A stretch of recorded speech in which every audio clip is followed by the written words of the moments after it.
So, na-realize ko, no, na parang konti lang pala yung mga recipe videos natin ng soups, nung mga may sabaw.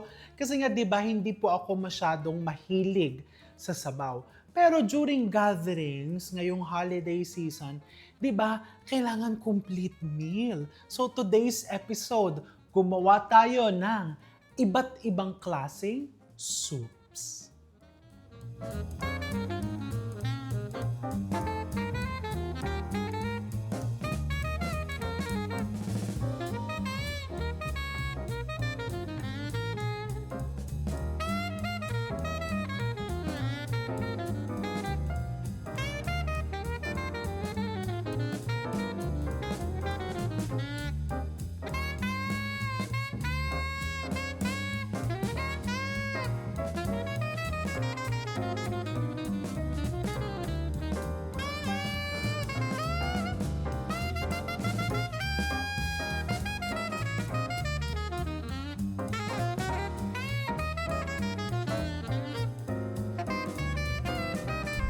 So, itong first soup na gagawin natin is like a dumpling soup. Gagawa tayo ng pork dumplings, tapos ihuhulog ko mamaya sa ating gagawing parang broth. So, super dali lang po ng lahat ng recipe. So, simulan natin. This is ground pork with some fats. I have here onions, finely chopped onions. This is cornstarch, white sugar, chicken powder. Instead of chicken powder, you can use patis, you can use vegetable powder, kung anong gusto mong gamitin, black pepper, salt, and I have here 1 piece of egg. So, pagsama-samahin lang natin lahat yan, tapos ibabalot lang natin dito sa ating wonton wrapper. Call this wonton soup. Kung ayaw mo din ibalot sa wonton wrappers, edi ibilog-bilog mo. Bola-bola soup. Once it's mixed, paiinitin ko na tong aking kasirola. We can start wrapping. Ganito lang po kasimple. Wala na pong mga special techniques na gagamitin dyan, no? Yung pang madalian lang para hindi tayo ma-stress. Kasi holiday season na, nai-stress ka pa. Konti lang pong ganito, konti lang, and then water sa gilid, o tapos isara mo lang na ganon. Ganon lang. Yung iba po, isasara pa po nilang pag ganon. Pero ako okay na po akong ganon. Kasi sa totoo lang, magbubukahan lang din po yan dyan sa loob, or mababago din yung shape.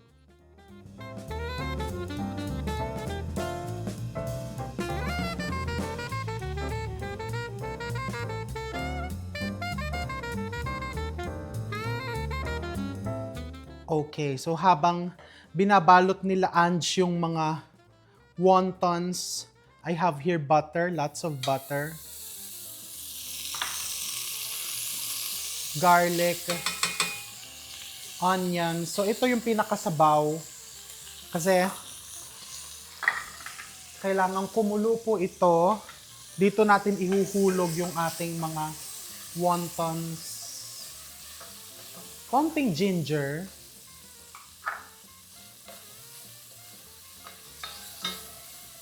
Fish sauce, chicken broth cubes, and water. Yun lang po. So, papakuluin ko ito. Pagkulo po niyan, dyan natin ihuhulog yung ating mga wontons. Okay, so hopefully by the time kumulo ito, natapos na po naming balutin ang mga wontons. Okay, so habang binabalot nila ang wonton, gawin na natin tong second soup. This is cream of broccoli. But this is all natural. Ang gagamitin talaga natin is the real broccoli. Now, I'm going to show you the technique kung paano ko siya ginagawa para talagang malasang-malasa, lasang-lasa yung broccoli. I have here butter. Okay? And then, ilalagay ko na yung broccoli. Naku, mali daw po. Nang, nung dinevelop ko kasi ang recipe kahapon, gumamit ako ng iba't ibang klaseng kulay na kaserola. Blue daw po ang ginamit ko. Buto baka kailangan magpatingin ako, nakakalimot ako. Lagay mo dyan. Then ito, hindi mo nahuhugasan kasi yung pangatlong soup natin, pwede din namang lagyan ng broccoli yun. Okay. So, inuna ko yung broccoli, hahayaan ko yung medyo parang isi-sear mo ng konti. Okay? So, since nagkamali ako ng kaserola, hintayin natin mga 2 minutes. Ayan no, pag nakita mo nang may mga nagbo-brown na sa ilalim ng kaserola, pwede mo nang ilagay yung onions. White onions. This is just chopped white onions. Meron din tayong bawang, minced garlic, and water.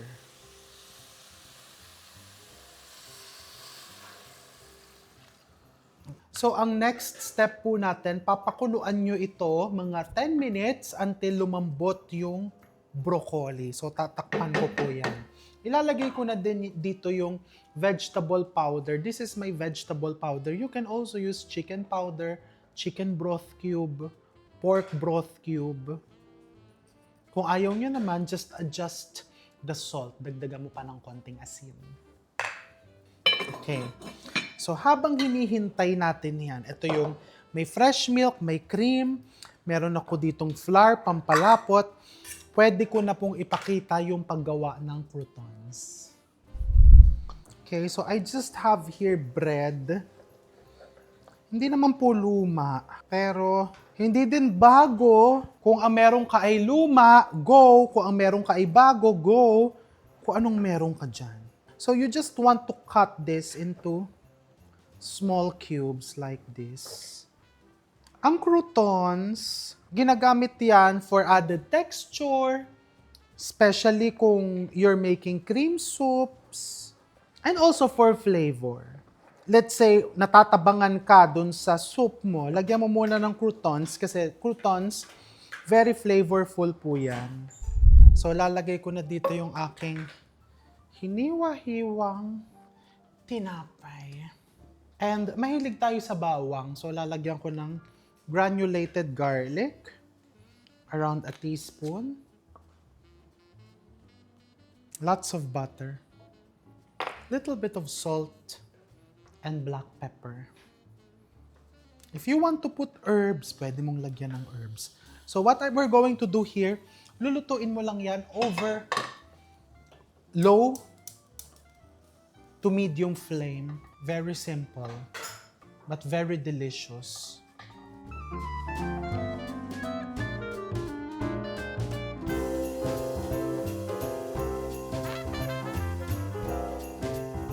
Okay, may broccoli. Ayan, kumukulo na siya. Pero hindi pa po malambot. Hindi naman kailangan tong sobrang lambot, ha? Yung just enough na, alam mo, pag blender mo, hindi mahihirapan yung blender. Okay. So, yung ating broccoli kumukulo. Ito din, kumukulo na din. Ang ating pang wonton soup. Nabalot na ang ating wontons. Ayan. Ilagay na natin dyan.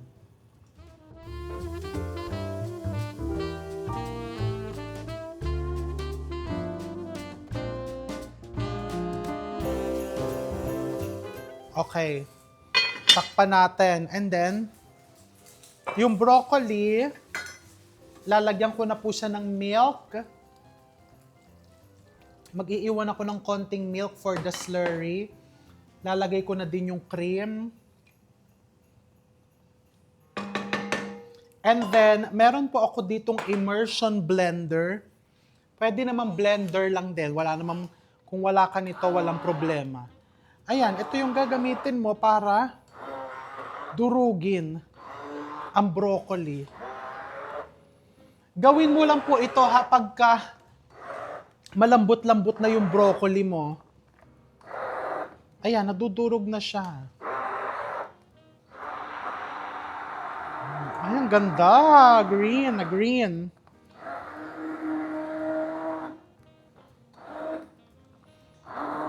You can also use carrots. Same amount. Don't forget about your croutons. Itos-tos mo lang siyang ganyan. Look how beautiful is that.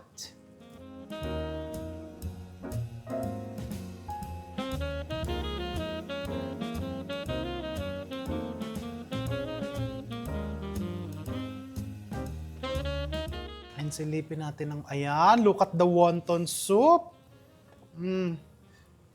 Iwanan mo lang yan dyan, mga 10 to 15 minutes kasi hindi pa po yan luto. Okay, balikan natin. Yung croutons, malapit na. Eto naman, papalaputin ko na siya. So I have here flour and yung tinabi kong fresh milk. Paghaluin mo lang, I'm gonna use my small wire whisk para siguradong walang lumps.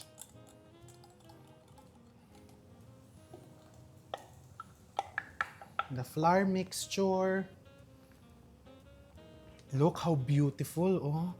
Ang ganda ng kulay. Salt. What I'm going to do here, I'm going to turn off the heat. Papatayin ko na yung apoy ng wonton soup. And then yung atin namang cream of broccoli, lalagyan ko pa ng konting vegetable powder. Pagkatapos, yung last recipe natin, this is the crab and corn soup. Pakukuluan ko na po yung tubig. So this is also a very, very easy recipe. So okay na tong ating cream of broccoli soup. So aalisin ko na siya dyan. And then, ipapalit ko na tong pinapakulo kong tubig. Diba? Mga soup. Nahilo na sa atin ang mga soup. So, this next recipe is crab and corn. So, disclaimer lang, I'm using, this is artificial crab sticks. Yung crab sticks na nabibili sa grocery store, pangkani, salad, sushi. Simply because, nung dinevelop ko tong recipe, ang nasa market list ko is really crab meat. Ito yung nabili. And nung tinest ko siya, nagustuhan ko yung lasa. So, I'm sticking to this one. Pero kung gusto mo naman yung real crab meat, yun ang gamitin mo. Naglalagay din tayo ng, this is shrimps that we've peeled and then we've chopped. Okay? Ganong kadali tong recipe na to, nagpapakulo tayo ng tubig. The exact measurement, makikita nyo po dun sa description. And then into this, maglalagay ako ng 1 tall can ng corn kernels. I'm going to include the liquid. And then also, 1 tall can of yung creamed corn. Ilalagay ko na din po yung aking artificial na crab sticks. Ayan, nilagay ko na lahat yan dyan. Now, let's just bring this to a full boil. So, tatakpan ko po. Tapos, babalikan natin. Mga 5 minutes lang yan. Yung ating wonton soup, as you can see, napakaganda na niya. And titikman ko na siya kasi po, alam nga namang sabay-sabay ko tikman yan, malilito po ang panlasa ko mamaya. Ayun no, nakita mo, talagang meron pong nahuhubad sa wrapper. Normal po yun. Lalagyan natin to ng spring onions and toasted garlic. Tikman natin. Nung tinest ko tong recipe, sabi ni Nanay Rose, ayaw kong kainin yan, puro mantika. Sabi ko, no, that's not mantika, butter yan.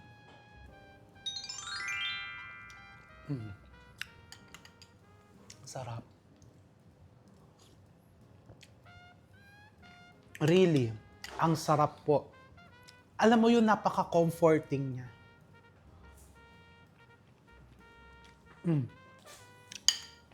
Kung may potluck kayo, tapos sa bahay lang din naman ng kaibigan, pagdating dun sa bahay, dun mo na ihulog yung wontons. Tikman na din natin yung cream of broccoli. And meron pong nag-comment na sana daw umiinom ako ng tubig pag natikim ako. Kaya eto po, nagbabasa po ako ng comments eh.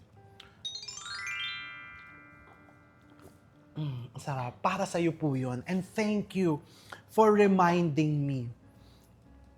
Kasi syempre, importante nga naman na nagtutubig ka in between tastings para mas na-appreciate mo yung sunod mong titikman. 'Di ba?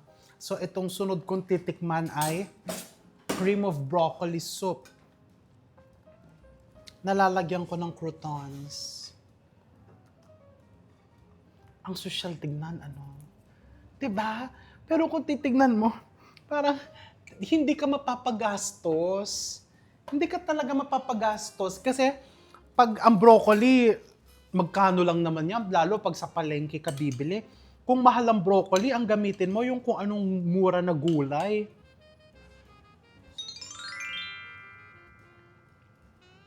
Oh my God. Ang sarap. With the croutons. Dapat daw, pagka sosyal, palabas yung kutsara. Ganun. Oh yeah. Na-elevate nung croutons. So good. Although aaminin ko, kulang pa po ang lutong ng croutons. So binuksan ko ulit yung apoy. Low lang. Pero ang sarap po.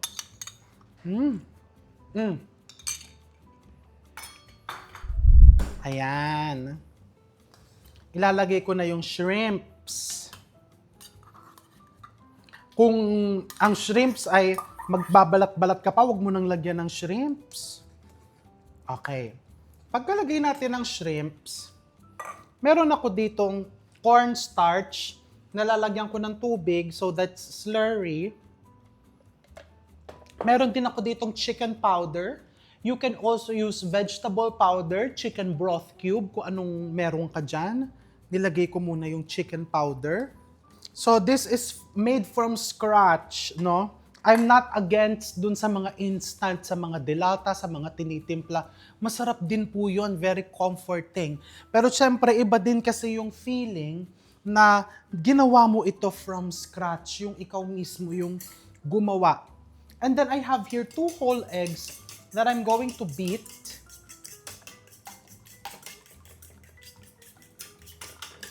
Okay. I'm going to put the slurry. Lagay mo siya dyan. Ayan, lalapot yan. And then, pwede na natin ilagay yung itlog. Pero lalagyan ko po muna ng black pepper. Kasi masarap, may paminta. O spring onions, nakakalimutan ko daw. Oo nga naman, di ba pag crab and corn soup, may kulay green kang nakikita dyan. O spring onions. Tapos, pag nilagay mo yung itlog, ganito po, yung parang yan, hinahalo mong ganyan. Tapos, pakonti-konti lang ang lagay ng eggs. Di ba?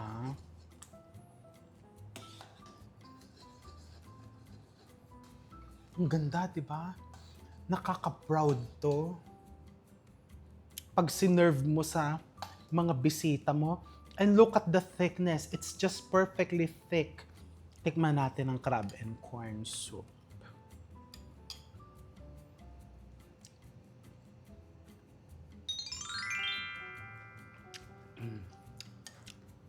It's so good. Ang sarap.